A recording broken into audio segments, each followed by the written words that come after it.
Assalamualaikum warahmatullahi wabarakatuh. Selamat pagi dan semangat pagi anak-anak hebat Indonesia.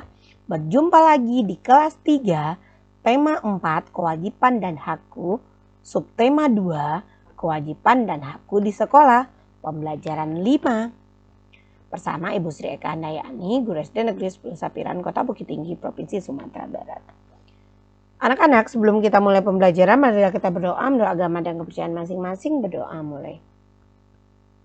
Selesai. Tujuan pembelajaran kita hari ini adalah 1. Menuliskan masalah dan kalimat saran dalam bentuk peta pikiran. 2. Kewajiban dan hak sebagai warga sekolah. 3. Membuat soal cerita pengurangan 2 bilangan yang hasilnya diketahui. Menuliskan masalah dan kalimat saran dalam bentuk peta pikiran. Menuliskan masalah dan kalimat saran dalam bentuk peta pikiran. Kalimat saran dalam bentuk dapat ditemukan dalam suatu teks yang kita baca atau kita dengar. Kalimat saran merupakan pendapat untuk menyelesaikan masalah. Kalimat saran disampaikan dengan sopan agar lawan bicara kita tidak tersinggung. Setelah menyimak teks, kita dapat menuliskan kalimat tersebut dalam bentuk peta pikiran. Peta pikiran adalah cara menyajikan suatu informasi dalam bentuk bagan atau diagram. Gunakan kalimat efektif dan kata-kata baku dalam menulis kalimat saran. Peta pikiran. Anak-anak ibu bisa melihat ini contohnya, sekolah Beni sangat kotor. Sebaiknya sekolah Beni menyediakan tong sampah di halaman sekolah. Sekolah seharusnya mengingatkan setiap warga sekolah menjaga kebersihan. Warga sekolah seharusnya menyadari bahwa kebersihan sekolah adalah tanggung jawab bersama. Sekolah hendaknya memberikan tugas piket kepada setiap siswa. Ini adalah contoh peta pikirannya. Dengan sekolah Beni yang kotor ini, mungkin ada yang berpemikiran sebaiknya sekolah Beni menyediakan tong sampah di halaman. Ada juga yang berpikiran sekolah seharusnya mengingatkan setiap warga menjaga kebersihan. Ada juga warga sekolah seharusnya menyadari bahwa kebersihan sekolah adalah tanggung jawab bersama. Sekolah hendaknya memberikan tugas piket kepada setiap siswa. Kewajiban dan hak sebagai warga sekolah. Kewajiban dan hak sebagai warga sekolah. Kegiatan belajar di sekolah dapat berjalan dengan lancar jika semua siswa mau melaksanakan kewajiban dengan sungguh-sungguh.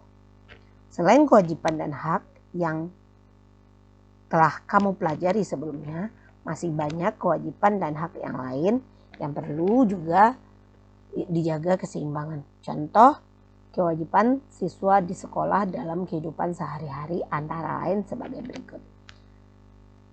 A. Menghormati guru. B. Mentaati tata tertib dan peraturan yang ada di sekolah. C. Menjaga ketertiban dan ketenangan sekolah. D. Memelihara kerukunan dan persatuan di sekolah. Hak siswa di sekolah. Bertanya kepada guru jika ada pelajaran yang tidak dimengerti. Mendapat pengajaran dan ilmu pengetahuan dari guru. Menyampaikan pendapat saat diadakan diskusi kelas. Diperlakukan dengan baik dan adil untuk guru saat di kelas.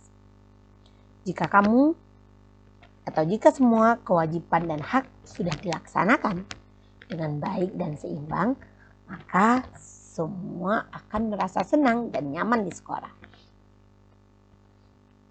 3. Membuat soal cerita menggunakan 2 bilangan yang hasilnya diketahui. Membuat soal cerita pengurangan 2 bilangan yang hasilnya diketahui. Ayo ingat kembali tentang cara menentukan pasangan bilangan dengan jumlah tertentu. Selain cara yang kamu juga dapat menentukan pasangan bilangan dengan selisih tertentu. Kamu dapat menggunakan operasi hitung yang merupakan kebalikan dari pengurangan, yaitunya penjumlahan. Perhatikan contoh-contoh soal cerita berikut ini. Pak Guru membeli sejumlah bibit tanaman untuk ditanam di pekarangan sekolah. Bibit yang berhasil tumbuh dengan baik sebanyak 86 buah. Beberapa kemungkinan total bibit dan banyak bibit yang gagal tumbuh dapat ditulis seperti tabel berikut. Bibit yang tumbuh 86, jumlah seluruh bibit dikurang bibit yang gagal tumbuh. Jumlah seluruh bibit 186 dikurang 100 sama dengan 86. Jika bibit 200 dikurang 114 sama dengan 86. Jika bibit 375 dikurang 289 jumlah 86. Jadi jumlah bibitnya yang tumbuh cuma 86, perkiraan jumlah bibit dan yang gagal seperti ini. 186 kurang 186, 200 kurang 114, 86, 375 kurang 289, 86. Sekian pembelajaran hari ini. Terima kasih anak-anak. Anak-anak ibu jangan lupa kerjakan soal ya. Dan anak-anak ibu juga harus belajar di rumah baca buku tema. Oke, sekian. Assalamualaikum warahmatullahi wabarakatuh. Jangan lupa subscribe, like, share.